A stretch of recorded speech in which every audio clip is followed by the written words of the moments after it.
తమ్ముడు, చెల్లె, నీ కుటుంబం ఒక అబ్రహాము కుటుంబంలాగా రాబోయే తరాల్లో నిలవబడాలంటే నీ కుటుంబంలో కుటుంబ ప్రార్థన జరగాలి.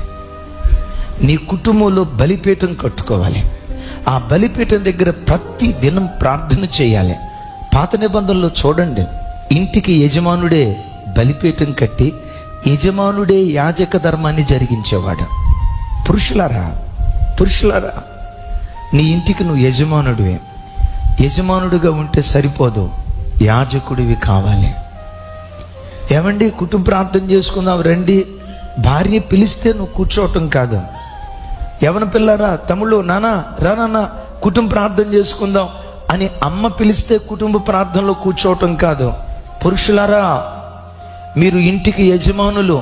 ప్రతి యజమానుడు యాజకుడిగా బ్రతకాలి. ఏ ఇంటిలో యజమానులు యాజకులుగా బ్రతుకుతూ బలిపీఠాలు కట్టుకొని ప్రతి ఇంటిలో కుటుంబ ప్రార్థన జరుగుతుందో ఆ కుటుంబాలు అబ్రహాము కుటుంబాలుగా స్థిరపడటానికి దేవుడు కృప చూపిస్తాడు.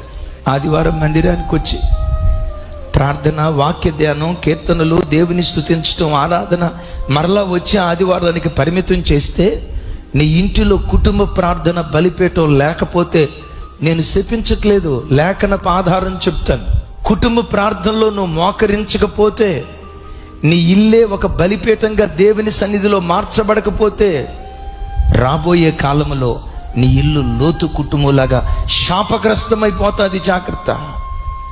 లోతు ఇంటిలో నుండి ఎలాంటి శపితమైన వంశం బయలుదేరిందో అలాంటి భ్రష్టతరం నీలో నుంచి బయలుదేరుతుందని దేవుని లేఖనాన్ని బట్టి హెచ్చరిస్తున్నా. క్రైస్తవ జనమా, మీ ఆత్మీయ తండ్రిగా మిమ్మల్ని అడుగుతున్నా, ఎంతమంది కుటుంబాల్లో కుటుంబ ప్రార్థనలు జరుగుతున్నాయి? ప్రతిరోజు సాయంత్రం ఒక్క అర్ధగంట, ఒక్క 30 గంట భార్య, భర్త, పిల్లలు ఒకే చోట కూర్చొని క్రీస్తు యేసు బలిపీఠాన్ని చేరి ఎన్ని కుటుంబాల్లో కుటుంబ ప్రార్థనలు జరుగుతున్నాయి? ఒకసారి ఆలోచించండి. కుటుంబ ప్రార్థనలు జరిగాయా? రాబోయే కాలంలో నీ కుటుంబాన్ని అబ్రహాము కుటుంబంలాగా నిలవబెడతాడు. జరగలేదా? లోతు ఇంటిలో ఏది జరిగిందో, లోతు బ్రతికేమైపోయిందో, నీ ఇల్లు అలా అయిపోయే ప్రమాదం ఉంది. జాగ్రత్త.